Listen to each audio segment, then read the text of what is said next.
Hi students, இப்ப பார்க்கக்கூடிய ஒரு சிம்பிளான ஒரு கணக்கு. எடுத்துக்காட்டு 2.24 அல்லது 2.24. சோ இது ஒரு இம்பார்ட்டன்ட் கணக்கு, அடிக்கடி கேட்கக்கூடிய ரொம்ப சிம்பிளான ஒரு கணக்கு. என்ன அப்படிங்கறத பார்ப்போம். 10 கிராம் மற்றும் 1 கிலோகிராம் நிறை கொண்ட இரண்டு பொருட்கள் 10 ms/-1 என்ற ஒரே வேகத்தில் செல்கின்றன. அவற்றின் உந்தங்களின் எண் மதிப்பை காண்க. அதாவது பாத்தீங்கன்னா, ரெண்டு பொருள், ஒரு பொருளினுடைய நிறை 10 கிராம், இன்னொரு பொருளினுடைய நிறை 1 கிலோகிராம். இது ரெண்டும் 10 ms/-1 என்கிற மதிப்பு இருக்கக்கூடிய ஒரே வேகத்துல, இல்லையா, ஒரே வேகத்துல போகுது. அப்ப ரெண்டு பொருளினுடைய வேகம் சமம் அப்படின்னா அந்த ரெண்டு பொருள்களினுடைய உந்தங்கள் எப்படி இருக்கும்? உந்தம் அப்படின்னா இங்கிலீஷ்ல மொமெண்டம் அப்படின்னு சொல்லுவாங்க. என்ன ஃபார்முலா? P = mv. சின்ன வகுப்புல எல்லாம் படிச்சிருப்பீங்க இல்லையா? அதான் P = mv. mங்கிறது நிறை, vங்கிறது வேகம் அல்லது திசை வேகம் அப்படின்னு சொல்லலாம். கரெக்டா? ஓகே, எனிவே அப்ப நம்ம ஒவ்வொன்னு எழுதிடுவோம். டைரக்டா நம்ம தீர்வுல போயிடுவோம். தீர்வுல முதல்ல பொருள் எடுத்துக்கிறோம். ஃபர்ஸ்ட் தீர்வு 1ல நிறை m1, முதல் பொருளின் நிறை 10 கிராம். ஆனா கிராம்ங்கிறது எஸ்ஐ அலகு கிடையாது. எஸ்ஐ அலகுல நீங்க மாத்தணும். உங்களுக்கு தெரியும், 1 கிலோகிராம் என்கிறது 1000 கிராமுக்கு சமம். இந்த 1000 கிராம் எப்படி எழுதலாம்? 1000 × 1 கிராம் அப்படின்னு எழுதலாம் இல்லையா? ஏன்னா 1000 × 1னாலே 1000 தான். இந்த 1 கிராம் எப்படியே வச்சீங்கன்னா, இது இங்க கொண்டு போனீங்கன்னா 1/1000 கிலோகிராம் அப்படின்னு மாறும். புரியுதா? இப்ப நமக்கு கொடுத்திருக்கிறது 10 கிராம். அப்ப 1 போல நீங்க இங்க 10 போட்டீங்கன்னா இங்கேயும் அதே 10 தான் வரும் கிலோகிராம்ல மாத்தும் போது. அப்ப இங்க 0 கேன்சல் ஆயிரும். 1/100, 1 100 ஆவீங்கன்னா 0.01 கிலோகிராம் வரும். ஏன்னா 100 10^2 மேல போகும், 10^-2 புள்ளி வைக்கும்போது இப்படி வரும். அப்ப இதை கிலோகிராம்ல மாத்தும் போது 0.01 கிலோகிராம். கரெக்டா? அடுத்து வேகம் இல்லையா? துகளினுடைய வேகம் கொடுத்திருக்காங்க. முதல் துகள் v1 எடுத்துக்கலாமா?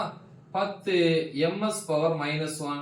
இப்ப உந்தம் p1, ஏன்னா முதல் துகள்ங்கிறதுனால நான் p1 அப்படின்னு வச்சுக்கிறேன். எஸ்.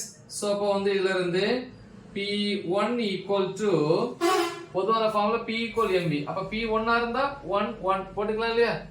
எஸ். m1 v1 = m1ங்கிறது நிறை 0.01 பெருக்கல் v1 எவ்வளவு? 10. அப்ப p1 = 0.01 10ஆல பெருக்கினீங்கன்னா 0.1 வரும். அலகு என்ன? நிறைக்கு கிலோகிராம், kg போட்டுக்கலாம். திசை வேகத்துக்கு என்னது அல்லது வேகத்துக்கு ms/-1. இது முதல் துகள் அல்லது பொருளினுடைய உந்தம். சரி, இப்ப இதை நம்ம அழிச்சுக்கலாம். அடுத்து ரெண்டாவது பொருள் வருமா? ரெண்டாவது பொருள் வரும்போது நிறை m2 இல்லையா? இரண்டாவது பொருளுடைய நிறை மாஸ் எவ்வளவு? 1 கிலோகிராம். பிரச்சனை இல்லை, எஸ்ஐ அலகுல தான் இருக்கு, அதனால மாத்தணும் அவசியம் இல்லை. அதே மாதிரி திசை வேகம் ரெண்டாவது பொருளுக்கு v2 ஒரே திசை வேகம். ஏன்னா ரெண்டு பொருட்களும் ஒரே வேகத்துல போகுதா, அப்ப அதுக்கும் அதே திசை வேகம் 10 ms/-1. அப்ப உந்தம், அப்ப ரெண்டாவது துகளுங்கும் போது p2 = அப்ப நமக்கு எழுதலாம் p2 = இதுதான் ஃபார்முலா இல்லையா? p2 = m2v2 அப்படின்னு எழுதலாம். கரெக்டா? நெக்ஸ்ட் p2 = m2 மதிப்பு என்னது? 1 பெருக்கல் v2 எவ்வளவு? 10. அப்ப p2 = 1 × 10 10 தான் இல்லையா? 10. அலகு என்ன? இதே அலகு தானே, ஏன்னா நிறைக்கு கிலோகிராம். அப்புறம் வேகம் அல்லது திசை வேகத்துக்கு ms/-1. கரெக்டா? அப்ப இதுல இருந்து எது பெருசா இருக்கு அப்படின்னா p2 மதிப்பு. p2 is greater, இதான் பெருசா இருக்கு இதை விட. p2 is greater than p1. அப்ப எத்தனை மடங்கு பெருசு அப்படின்னு பாத்தீங்கன்னா, இங்க 1 இருந்திருந்தா, இந்த சைடு 1 இருந்திருந்தா இங்க 10 இருக்கு, அப்ப 10 மடங்குன்னு சொல்லலாம். ஆனா இங்க 1 10ஆல வகுத்தாதான் 0.1, இத 10ஆல வகுத்தாதான் 0.1. அப்ப இங்க 0.1 இருக்கு. அப்ப இந்த 10 இங்க போகும்போது 10 × 10 என்னது? 100 மடங்கு. அப்ப இங்க எழுதலாம் p2 ஆனது p1 ஐ விட 100 மடங்கு அதிகம். இப்படி எழுதலாம். இல்லன்னா நீங்க மத்தபடி எப்படி எழுதிக்கலாம்? இரண்டாவது பொருளினுடைய உந்தமானது முதல் பொருளின் உந்தத்தை விட 100 மடங்கு அதிகம்.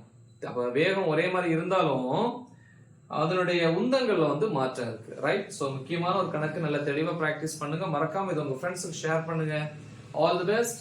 தேங்க்யூ.